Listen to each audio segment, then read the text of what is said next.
Fala pessoal, Lucas da LX aqui. Hoje eu vou contar um pouquinho para vocês sobre resistência interna das células, como cada fabricante controla essa resistência interna, como é feito esse processo, por que controlar isso, por que entregar produtos com maior resistência, se com menor resistência é o melhor cenário, né? O porquê disso tudo. Vamos lá. Para vocês entenderem como funciona a fabricação de uma célula, ele é um processo produtivo, um processo industrial, onde há a junção de alguns elementos químicos, os elementos positivos, os elementos negativos, tudo vira líquido e depois há um tempo de esfriamento, aí depois ele vai passar numa esteira, onde ele vai começar a fazer o amassamento e ficar fininho a ponto de fazer as bases aqui dentro, né, o formato cilíndrico, né, dos rolinhos de positivo, de cátodo e de ânodo, né? E como funciona isso e em que momento que a gente vai falar de resistência interna e como que isso chega num veredito final, como a gente sabe que um equipamento vai ter resistência de 20, de 30, de 10, de 15, né? Como que a gente vai chegar nesse resultado?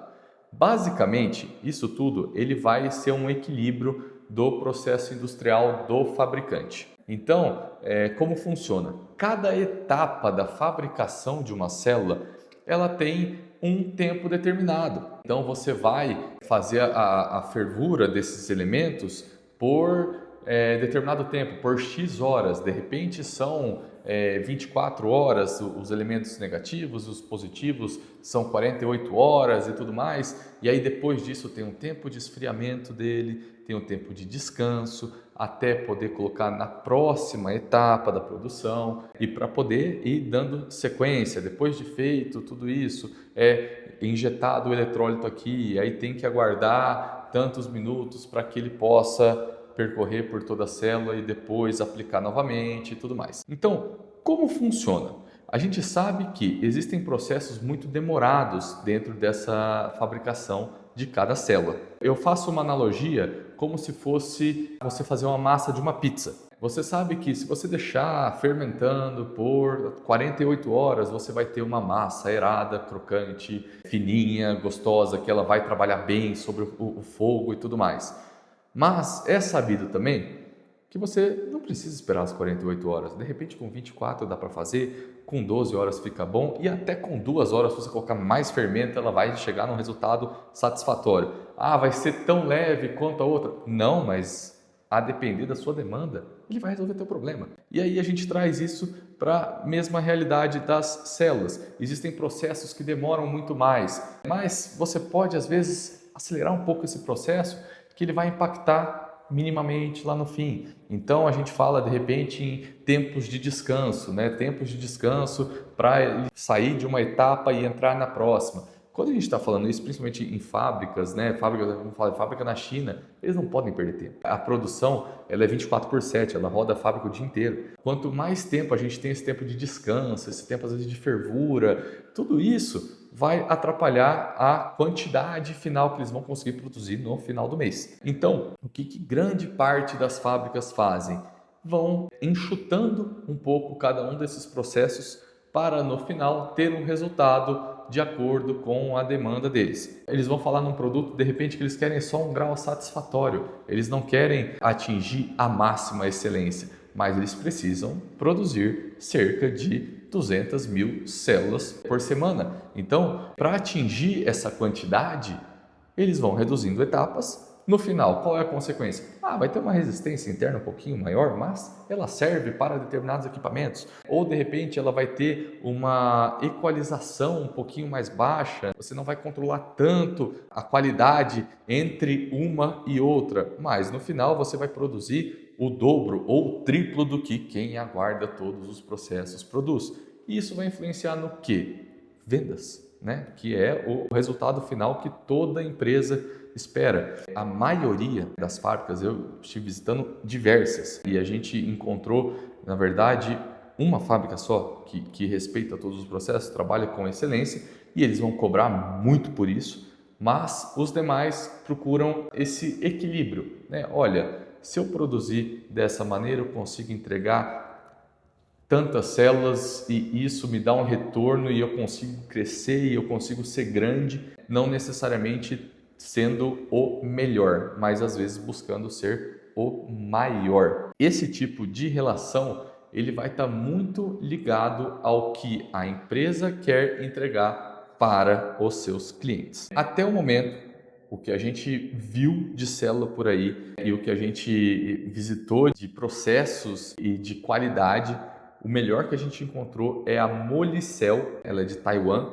Eles sim trabalham numa excelência absurda, respeitando cada um dos processos. Eles entregam células totalmente equiparadas uma entre outra, resistências internas de 5 milhões, 6. Então, assim, é algo bem profissional. Só que em contrapartida, o preço deles chega a ser 7, 8 vezes mais caro, por exemplo, que uma EVE, que é uma célula muito boa, né? Uma célula conhecida, é uma fábrica muito grande na China, são o segundo maior da China, e também os projetos que utilizam essas células da Molicel. Eu não acredito que nós tenhamos tanta demanda para células de tão alta performance quanto as que a Molicel oferece. E é bom ressaltar que eles falaram que eles não vendem online, tá? Não é autorizado a venda de nenhuma célula da Molicel em marketplaces. Portanto, se você já comprou no AliExpress, na Amazon, na Shopee,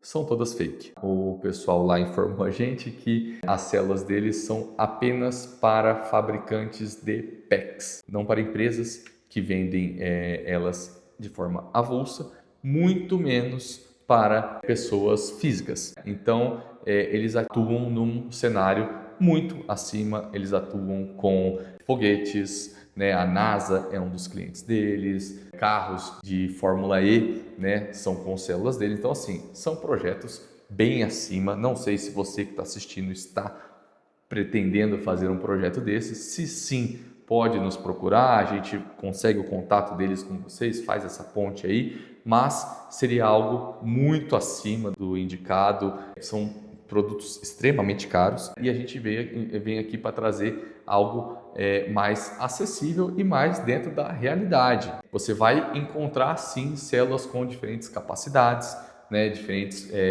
performance na hora de você utilizar o produto, às vezes uma diferença de equalização, diferença de resistência interna, de capacidade. Porém, isso tudo tem que ser adequado ao teu projeto. O que eu falo é que nenhuma célula é ruim que não tenha um projeto que ela atenda. De repente você tem um produto lá que fala, nossa, mas esse aqui descarrega muito rápido, não sei o que, e ela nem pega toda a carga, ela tem uma resistência alta. Mas para ligar uma lanterna ela funciona. Então, de repente, se o teu projeto for só fazer uma lanterna, você pode utilizar até uma de reciclagem.